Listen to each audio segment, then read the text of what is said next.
the Dead.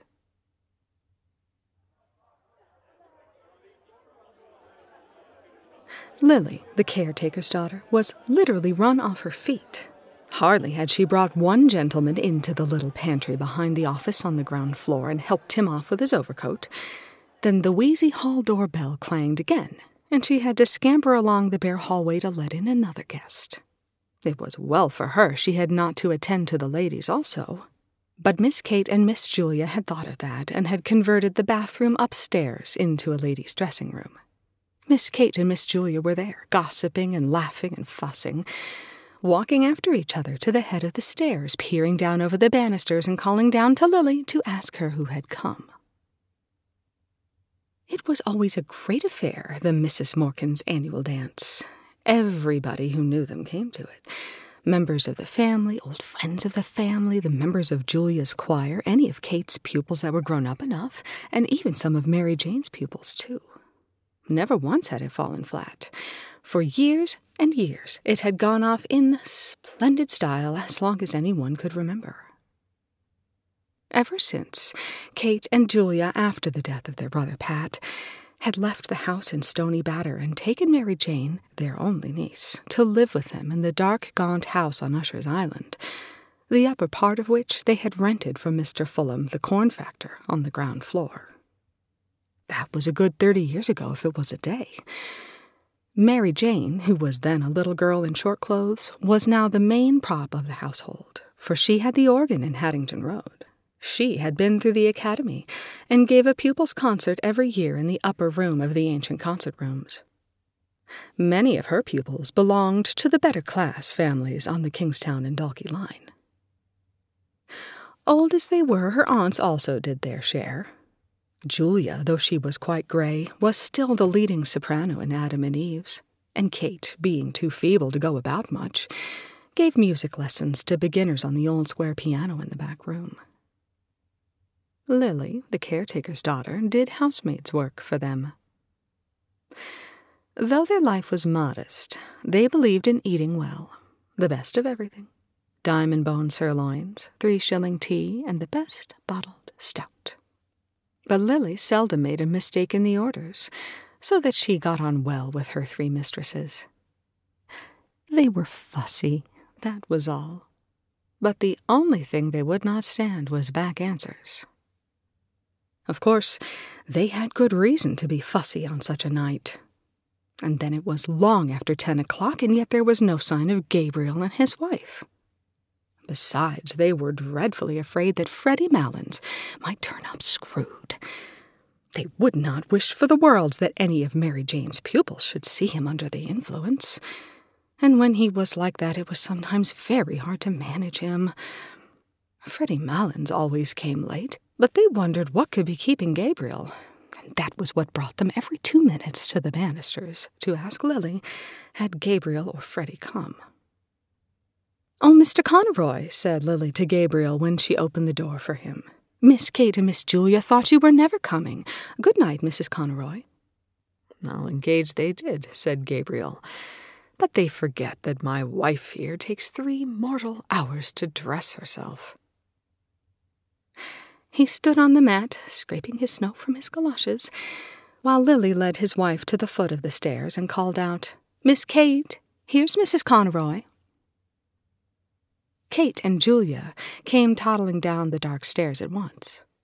Both of them kissed Gabriel's wife and said she must be perished alive, and asked, was Gabriel with her? "Here I am, right as the mail, Aunt Kate. Go on up, I'll follow," called out Gabriel from the dark. He continued scraping his feet vigorously while the 3 women went upstairs, laughing, to the ladies' dressing room.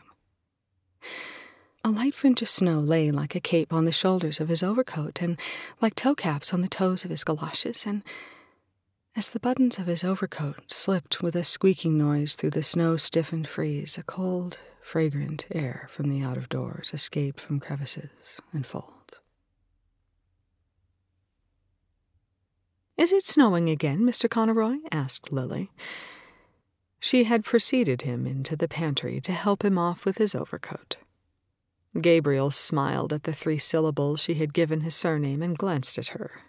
She was a slim, growing girl, pale in complexion and with hay-colored hair. The gas in the pantry made her look still paler. Gabriel had known her when she was a child and used to sit on the lowest step, nursing a rag doll. "Yes, Lily," he answered, "and I think we're in for a night of it." He looked up at the pantry ceiling, which was shaking with the stamping and shuffling of feet on the floor above, listened for a moment to the piano, and then glanced at the girl, who was folding his overcoat carefully at the end of a shelf. "Tell me, Lily," he said in a friendly tone, "do you still go to school?" "Oh, no, sir," she answered. "I'm done schooling this year and more." "Oh, then," said Gabriel gaily, "I suppose we'll be going to your wedding one of these fine days with your young man, eh?" The girl glanced back at him over her shoulder and said with great bitterness, "The men that is now is only all palaver and what they can get out of you." Gabriel colored, as if he felt he had made a mistake, and, without looking at her, kicked off his galoshes and flicked actively with his muffler at his patent leather shoes. He was a stout, tallish young man. The high color of his cheeks pushed upward even to his forehead, where it scattered itself in a few formless patches of pale red. And on his hairless face there scintillated restlessly the polished lenses and the bright gilt rims of the glasses which screened his delicate and restless eyes. His glossy black hair was parted in the middle and brushed in a long curve behind his ears, where it curled slightly beneath the groove left by his hat.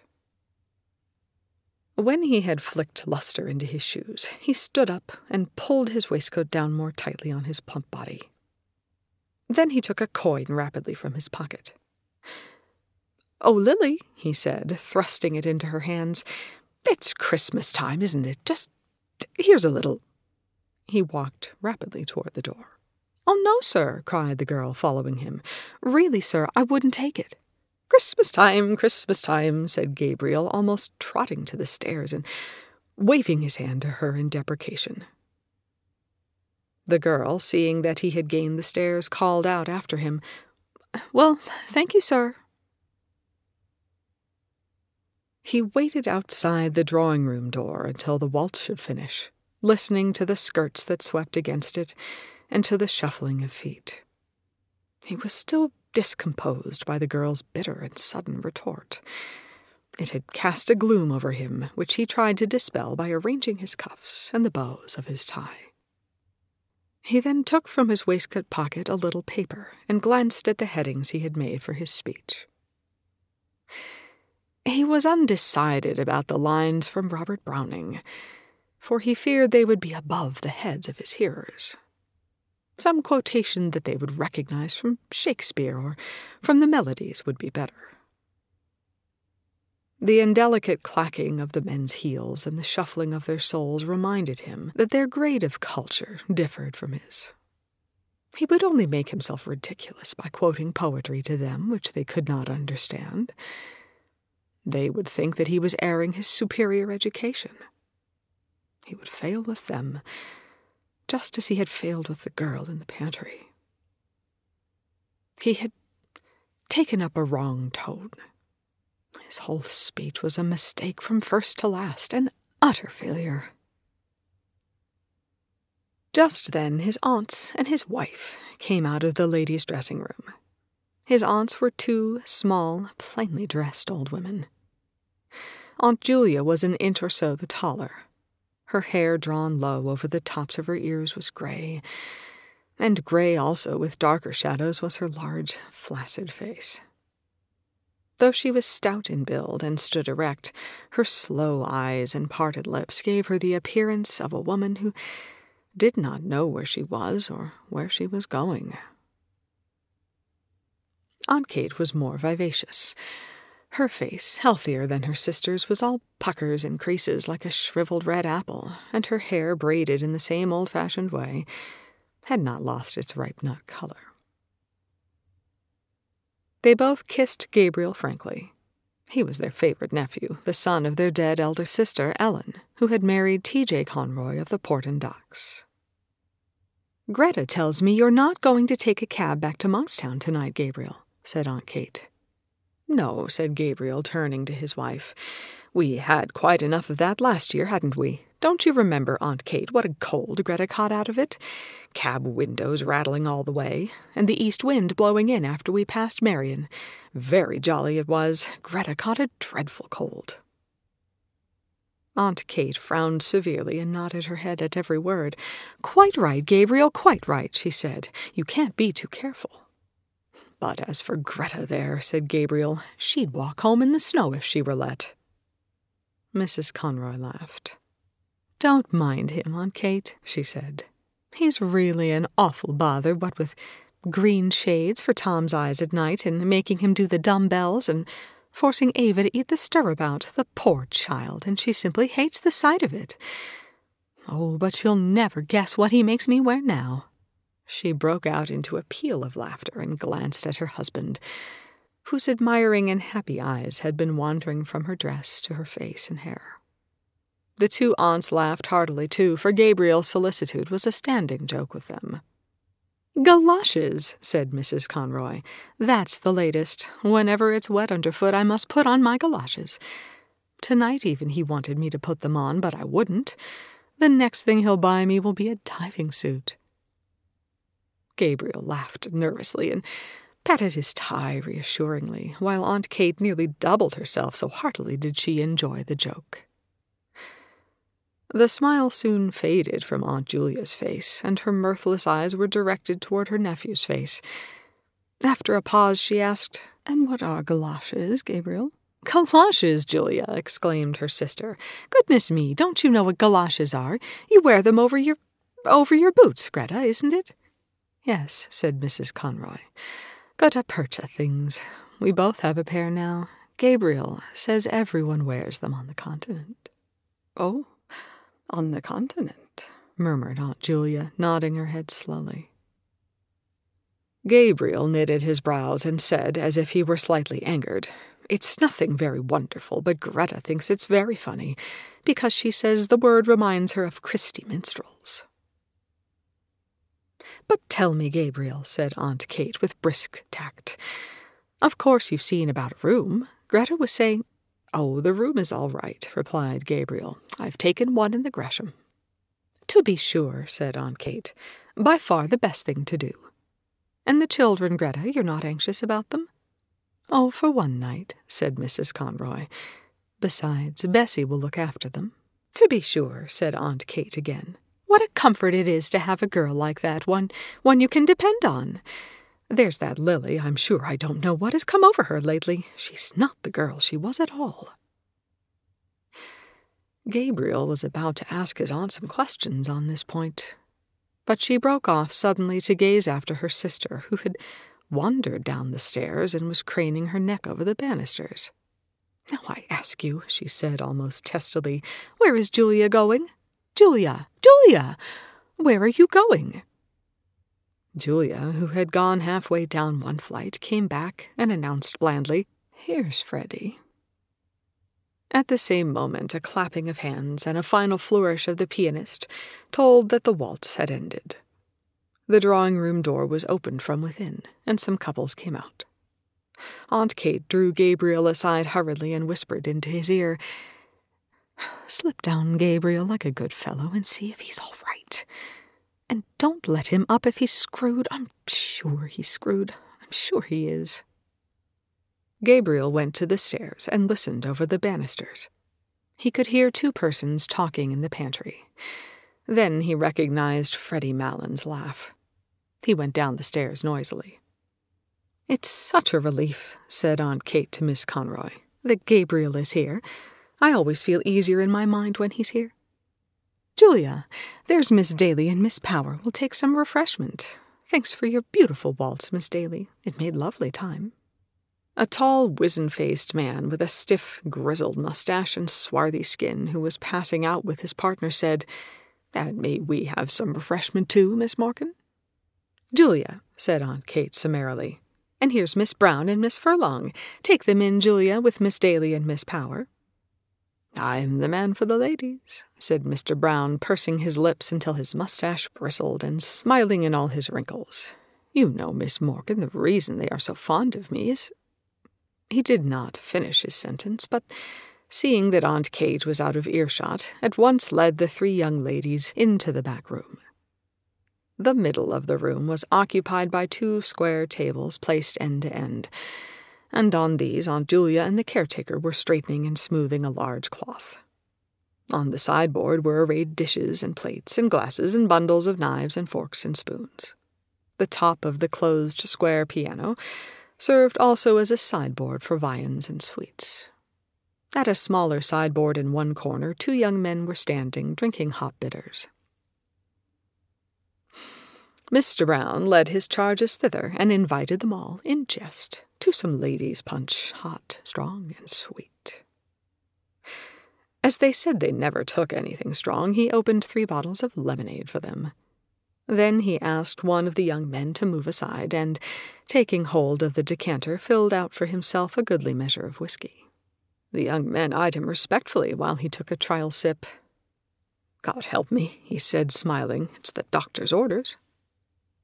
His wizened face broke into a broader smile, and the 3 young ladies laughed in musical echo to his pleasantry, swaying their bodies to and fro with nervous jerks of their shoulders. The boldest said, "Oh, now, Mr. Brown, I'm sure the doctor never ordered anything of the kind." Mr. Brown took another sip of his whiskey and said with sidling mimicry, "Well, you see, I'm like the famous Mrs. Cassidy, who is reported to have said, 'Now, Mary Grimes, if I don't take it, make me take it, for I feel I want it.'" His hot face had leaned forward a little too confidentially, and he had assumed a very low Dublin accent, so that the young ladies, with one instinct, received his speech in silence. Miss Furlong, who was one of Mary Jane's pupils, asked Miss Daly what was the name of the pretty waltz she had played, and Mr. Brown, seeing that he was ignored, turned promptly to the 2 young men who were more appreciative. A red-faced young woman dressed in pansy came into the room, excitedly clapping her hands and crying, "Quadrilles! Quadrilles!" Close on her heels came Aunt Kate crying, "2 gentlemen and 3 ladies, Mary Jane." "Oh, here's Mr. Bergen and Mr. Kerrigan," said Mary Jane. "Mr. Kerrigan, will you take Miss Power? Miss Furlong, may I get you a partner? Mr. Bergen." "Oh, that'll just do now." "3 ladies, Mary Jane," said Aunt Kate. The 2 young gentlemen asked the ladies if they might have the pleasure, and Mary Jane turned to Miss Daly. "Oh, Miss Daly, you're really awfully good after playing for the last 2 dances, but really we're so short of ladies tonight." "I don't mind in the least, Miss Morgan. But I've a nice partner for you, Mr. Bartell Darcy, the tenor. I'll get him to sing later on. All Dublin is raving about him." lovely voice," said Aunt Kate. As the piano had twice begun the prelude to the first figure, Mary Jane led her recruits quickly from the room. They had hardly gone when Aunt Julia wandered slowly into the room, looking behind her at something. "What's the matter, Julia?" asked Aunt Kate anxiously. "Who is it?" Julia, who was carrying in a column of table napkins, turned to her sister and said simply, as if the question had surprised her, "It's only Freddie, Kate, and Gabriel with him." In fact, right behind her, Gabriel could be seen piloting Freddie Malins across the landing. The latter, a young man of about 40, was of Gabriel's size and build, with very round shoulders. His face was fleshy and pallid, touched with color only at the thick hanging lobes of his ears, and at the wide wings of his nose. He had coarse features, a blunt nose, a convex and receding brow, tumid and protruded lips. His heavy-lidded eyes and the disorder of his scanty hair made him look sleepy. He was laughing heartily in a high key at a story which he had been telling Gabriel on the stairs, and at the same time rubbing the knuckles of his left fist backwards and forwards into his left eye. "Good evening, Freddie," said Aunt Julia. Freddie Malins bade the Mrs. Morgan good evening in what seemed an offhand fashion by reason of the habitual catch in his voice, and then, seeing that Mr. Brown was grinning at him from the sideboard, crossed the room on rather shaky legs and began to repeat in an undertone the story he had just told to Gabriel. "He's not so bad, is he?" said Aunt Kate to Gabriel. Gabriel's brows were dark, but he raised them quickly and answered, "Oh, no, hardly noticeable." "Now, isn't he a terrible fellow?" she said. "And his poor mother made him take the pledge on New Year's Eve. But come on, Gabriel, into the drawing-room." Before leaving the room with Gabriel, she signaled to Mr. Brown by frowning and shaking her forefinger in warning to and fro. Mr. Brown nodded in answer, and when she had gone, said to Freddie Malins, "Now then, Teddy, I'm going to fill you out a good glass of lemonade just to buck you up." Freddie Malins, who was nearing the climax of his story, waved the offer aside impatiently, but Mr. Brown, having first called Freddie Malins' attention to a disarray in his dress, filled out and handed him a full glass of lemonade. Freddie Malins' left hand accepted the glass mechanically, his right hand being engaged in the mechanical readjustment of his dress. Mr. Brown, whose face was once more wrinkling with mirth, poured out for himself a glass of whiskey while Freddie Malins exploded before he had well reached the climax of his story, in a kink of high-pitched bronchitic laughter, and, setting down his untasted and overflowing glass, began to run the knuckles of his left fist backwards and forwards into his left eye, repeating words of his last phrase as well as his fit of laughter would allow him. Gabriel could not listen while Mary Jane was playing her academy piece full of runs and difficult passages to the hushed drawing-room. He liked music, but the piece she was playing had no melody for him, and he doubted whether it had any melody for the other listeners, though they had begged Mary Jane to play something. 4 young men, who had come from the refreshment room to stand in the doorway at the sound of the piano, had gone away quietly in couples after a few minutes. The only persons who seemed to follow the music were Mary Jane herself, her hands racing along the keyboard or lifted from it at the pauses like those of a priestess in momentary imprecation, and Aunt Kate, standing at her elbow to turn the page. Gabriel's eyes, irritated by the floor, which glittered with beeswax under the heavy chandelier, wandered to the wall above the piano. A picture of the balcony scene in Romeo and Juliet hung there, and beside it was a picture of the 2 murdered princes in the tower which Aunt Julia had worked in red, blue, and brown wools when she was a girl. Probably in the school they had gone to as girls that kind of work had been taught for 1 year. His mother had worked for him as a birthday present a waistcoat of purple tabinet with little foxes' heads upon it, lined with brown satin and having round mulberry buttons. It was strange that his mother had no musical talent, though Aunt Kate used to call her the brains carrier of the Morgan family. Both she and Julia had always seemed a little proud of their serious and matronly sister. Her photograph stood before the pier glass. She held an open book on her knees, and was pointing out something to it to Constantine, who, dressed in a man-o'-war suit, lay at her feet. It was she who had chosen the names of her sons, for she was very sensible of the dignity of family life. Thanks to her, Constantine was now senior curate in Balbergan, and thanks to her, Gabriel himself had taken his degree in the Royal University. A shadow passed over his face as he remembered her sullen opposition to his marriage. Some slighting phrases she had used still rankled in his memory. She had once spoken of Gretta as being country cute, and that was not true of Gretta at all. It was Gretta who had nursed her during all her last long illness in their house at Monkstown. He knew that Mary Jane must be near the end of her piece, for she was playing again the opening melody with runs of scales after every bar, and while he waited for the end, the resentment died down in his heart. The piece ended with a trill of octaves in the treble and a final deep octave in the bass. Great applause greeted Mary Jane as, blushing and rolling up her music nervously, she escaped from the room. The most vigorous clapping came from the 4 young men in the doorway who had gone away to the refreshment room at the beginning of the piece, but had come back when the piano had stopped. Lancers were arranged. Gabriel found himself partnered with Miss Ivers. She was a frank-mannered, talkative young lady with a freckled face and prominent brown eyes.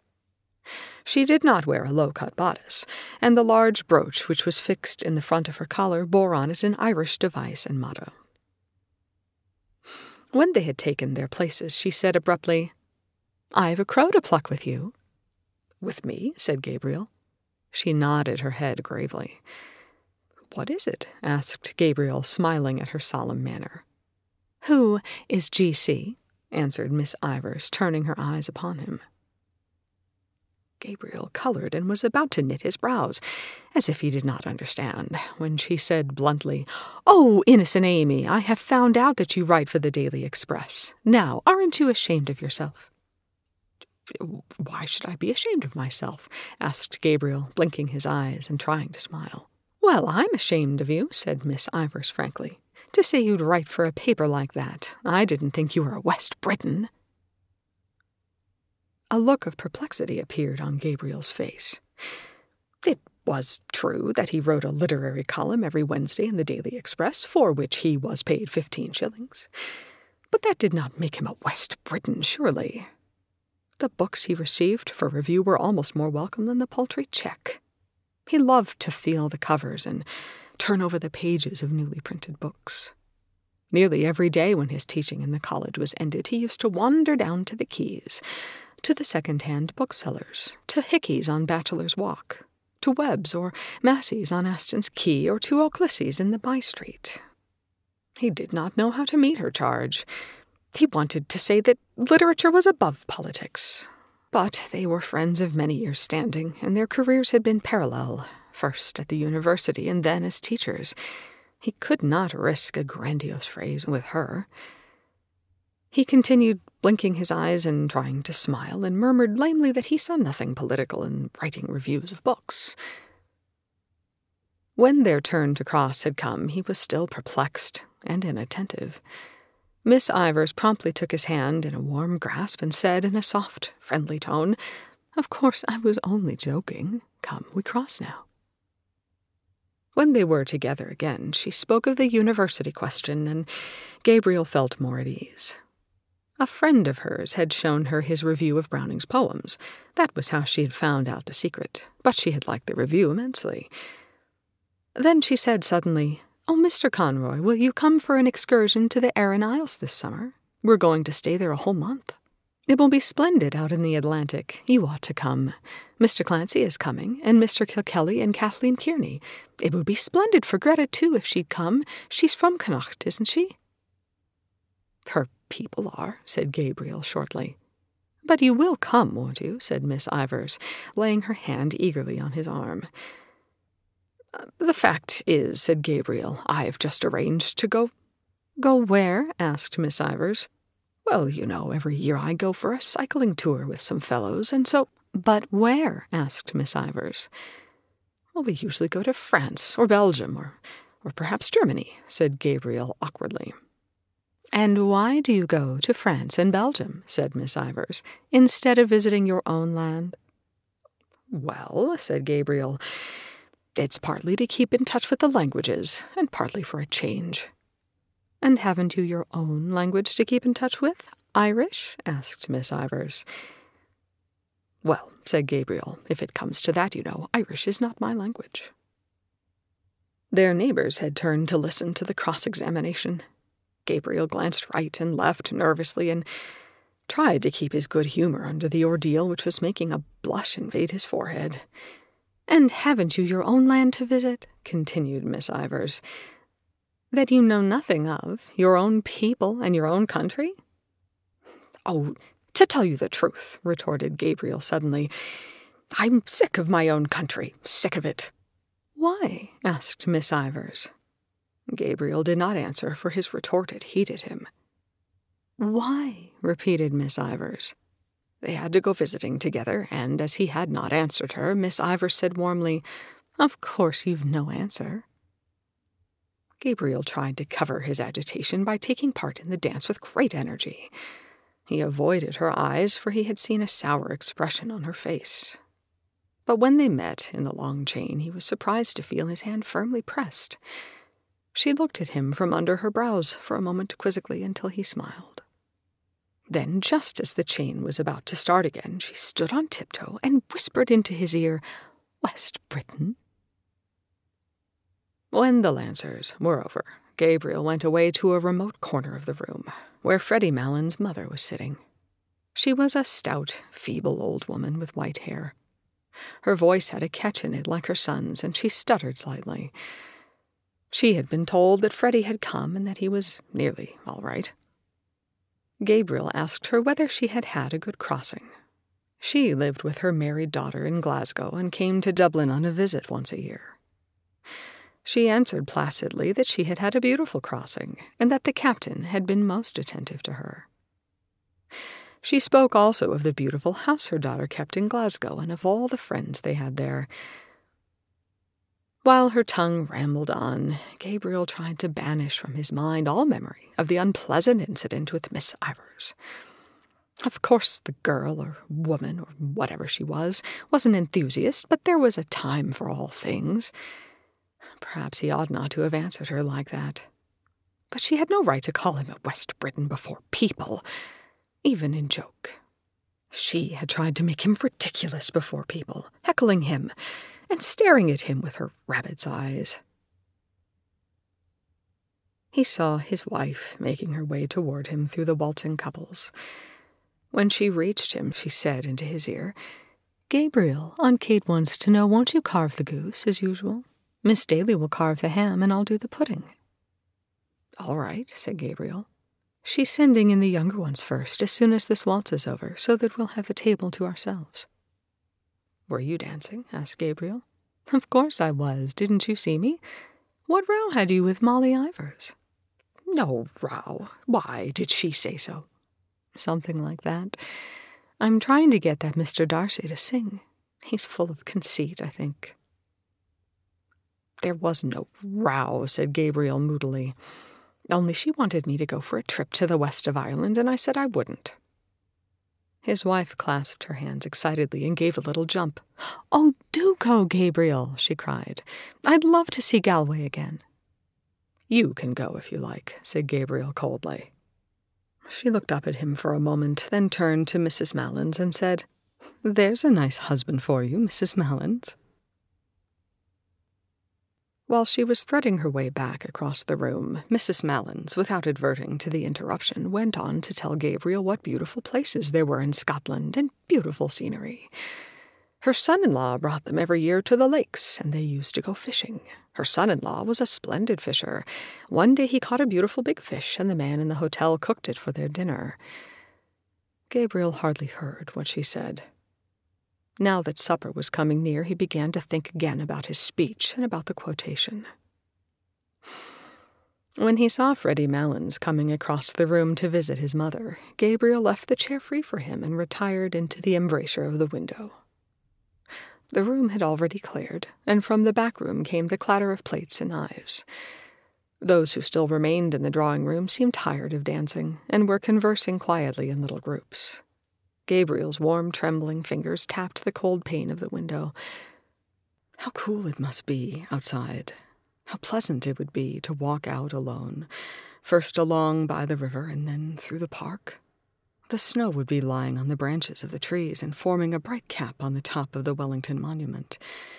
How much more pleasant it would be there than at the supper table. He ran over the headings of his speech. Irish hospitality, sad memories, the three graces, Paris, the quotation from Browning. He repeated to himself a phrase he had written in his review. One feels that one is listening to a thought-tormented music. Miss Ivers had praised the review. Was she sincere? Had she really any life of her own behind all her propagandism? There had never been any ill feeling between them until that night. It unnerved him to think that she would be at the supper table, looking up at him while he spoke with her critical, quizzing eyes. Perhaps she would not be sorry to see him fail in his speech. An idea came into his mind and gave him courage. He would say, alluding to Aunt Kate and Aunt Julia, "Ladies and gentlemen, the generation which is now on the wane among us may have had its faults, but for my part I think it had certain qualities of hospitality, of humor, of humanity, which the new and very serious and hyper-educated generation that is growing up around us seems to me to lack. Very good. That was one for Miss Ivers.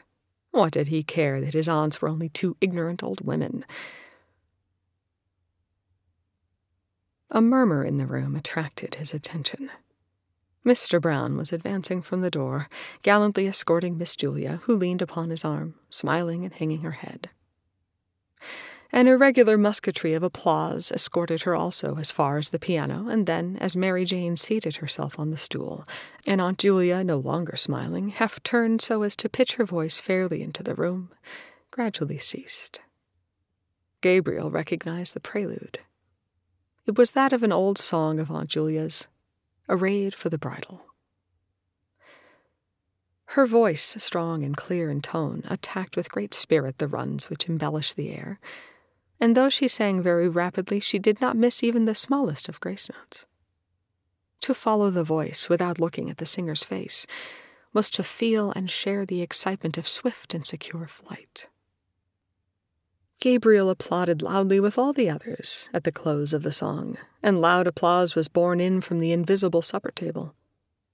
It sounded so genuine that a little color struggled into Aunt Julia's face as she bent to replace in the music stand the old leather-bound songbook that had her initials on the cover. Freddie Malins, who had listened with his head perched sideways to hear her better, was still applauding when everyone else had ceased, and talking animatedly to his mother, who nodded her head gravely and slowly in acquiescence. At last, when he could clap no more, he stood up suddenly and hurried across the room to Aunt Julia, whose hand he seized and held in both his hands, shaking it when words failed him or the catch in his voice proved too much for him. "I was just telling my mother," he said. "I never heard you sing so well. Never. No, I never heard your voice so good as it is tonight. Now, would you believe that now? That's the truth. Upon my word and honor, that's the truth. I never heard your voice sound so fresh and so clear and fresh. Never." Aunt Julia smiled broadly and murmured something about compliments as she released her hand from his grasp. Mr. Brown extended his open hand towards her and said to those who were near him in the manner of a showman introducing a prodigy to an audience, "Miss Julia Morgan, my latest discovery." He was laughing very heartily at himself when Freddie Malins turned to him and said, "Well, Mr. Brown, if you're serious, you might make a worse discovery. All I can say is I never heard her sing half so well as long as I'm coming here, and that's the honest truth." "Neither did I," said Mr. Brown. "I think her voice is greatly improved." Aunt Julia shrugged her shoulders and said with meek pride, 30 years ago I hadn't a bad voice, as voices go." "I often told Julia," said Aunt Kate emphatically, "that she was simply thrown away in that choir, but she never would be said by me." She turned as if to appeal to the good sense of the others against a refractory child, while Aunt Julia gazed in front of her, a vague smile of reminiscence playing on her face. "No," continued Aunt Kate, "she wouldn't be said or led by anyone, slaving there in that choir night and day, 6 o'clock on Christmas morning, and all for what?" "Well, isn't it for the honor of God, Aunt Kate?" asked Mary Jane, twisting around on the piano stool and smiling. Aunt Kate turned fiercely on her niece and said, "I know all about the honor of God, Mary Jane, but I think it's not at all honorable for the Pope to turn the women out of the choirs that have slaved there all their lives and put little whippersnappers of boys over their heads. I suppose it is for the good of the church if the Pope does it, but it's not just, Mary Jane, and it's not right." She had worked herself into a passion, and would have continued in defense of her sister, for it was a sore subject with her, but Mary Jane, seeing that all the dancers had come back, intervened pacifically. "Now, Aunt Kate, you're giving scandal to Mr. Brown, who is of the other persuasion." Aunt Kate turned to Mr. Brown, who was grinning at this allusion to his religion, and said hastily, "Oh, I don't question the Pope's being right. I'm only a stupid old woman, and I wouldn't presume to do such a thing. But there's such a thing as common everyday politeness and gratitude. And if I were in Julia's place, I'd tell that Father Healy straight up to his face." "And besides, Aunt Kate," said Mary Jane, "we really are all hungry, and when we are hungry, we are all very quarrelsome." And when we are thirsty, we are all quarrelsome, added Mr. Brown. So that we had better go to supper, said Mary Jane, and finish the discussion afterwards. On the landing outside the drawing-room, Gabriel found his wife and Mary Jane trying to persuade Miss Ivers to stay for supper. But Miss Ivers, who had put on her hat and was buttoning her cloak, would not stay. She did not feel in the least hungry, and she had already overstayed her time. "But only for 10 minutes, Molly," said Miss Conroy. "That won't delay you." "To take a pick itself," said Mary Jane, "after all your dancing." "I really couldn't," said Miss Ivers. "I'm afraid you didn't enjoy yourself at all," said Mary Jane hopelessly. "Ever so much, I assure you," said Miss Ivers, "but you really must let me run off now." "But how can you get home?" asked Mrs. Conroy. "Oh, it's only 2 steps up the quay." Gabriel hesitated a moment and then said, "If you will allow me, Miss Ivers, I'll see you home if you are really obliged to go." But Miss Ivers broke away from them. "I won't hear of it," she cried. "For goodness' sake, go in to your suppers and don't mind me. I'm quite well able to take care of myself." "Well, you are the comical girl, Molly," said Mrs. Conroy frankly. "Ben Octlieb," cried Miss Ivers with a laugh as she ran down the staircase. Mary Jane gazed after her, a moody, puzzled expression on her face, while Mrs. Conroy leaned over the banisters to listen for the hall door. Gabriel asked himself, was he the cause of her abrupt departure? But she did not seem to be in ill humor. She had gone away laughing.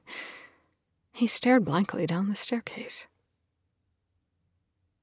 At the moment, Aunt Kate came toddling out of the supper-room, almost wringing her hands in despair. "Where is Gabriel?" she cried. "Where on earth is Gabriel? There's everyone waiting in there, stage to let, and nobody to carve the goose."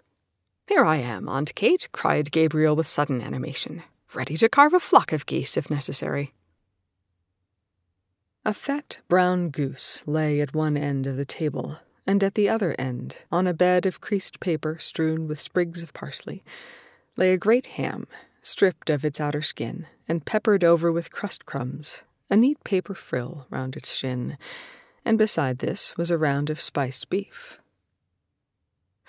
Between these rival ends ran parallel lines of side dishes, 2 little minsters of jelly, red and yellow, a shallow dish full of blocks of blancmange and red jam, a large, green, leaf-shaped dish with a stalk-shaped handle on which lay bunches of purple raisins and peeled almonds, a companion dish on which lay a solid rectangle of Smyrna figs, a dish of custard topped with grated nutmeg, a small bowl full of chocolates and sweets wrapped in gold and silver papers, and a glass vase in which stood some tall celery stalks. In the center of the table there stood, as sentries to a fruit stand which upheld a pyramid of oranges and American apples, 2 squat, old-fashioned decanters of cut glass, one containing port and the other dark sherry. On the closed square piano, a pudding in a huge yellow dish lay in waiting, and behind it were 3 squads of bottles of stout and ale and minerals, drawn up according to the colors of their uniforms, the first 2 black with brown and red labels, the third and smallest squad white with transverse green sashes. Gabriel took his seat boldly at the head of the table, and, having looked to the edge of the carver, plunged his fork firmly into the goose. He felt quite at ease now, for he was an expert carver, and liked nothing better than to find himself at the head of a well-laden table. "Miss Furlong, what shall I send you?" he asked. "A wing or a slice of breast?" "Just a small slice of the breast." "Miss Higgins, what for you?" "Oh, anything at all, Mr. Conroy."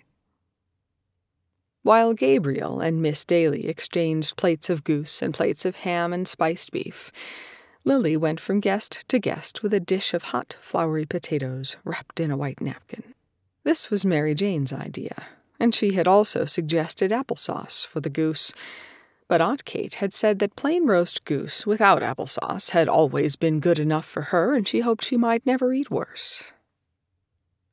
Mary Jane waited on her pupils and saw that they got the best slices, and Aunt Kate and Aunt Julia opened and carried across from the piano bottles of stout and ale for the gentlemen, and bottles of minerals for the ladies. There was a great deal of confusion and laughter and noise, the noise of orders and counter-orders, of knives and forks, of corks and glass stoppers. Gabriel began to carve second helpings as soon as he had finished the first round without serving himself. Everyone protested loudly, so that he compromised by taking a long draught of stout, for he had found the carving hot work. Mary Jane settled down quietly to her supper, but Aunt Kate and Aunt Julia were still toddling round the table, walking on each other's heels, getting in each other's way, and giving each other unheeded orders. Mr. Brown begged of them to sit down and eat their suppers, and so did Gabriel, but they said there was time enough, so that at last Freddie Malin stood up and, capturing Aunt Kate, plumped her down on her chair amid general laughter.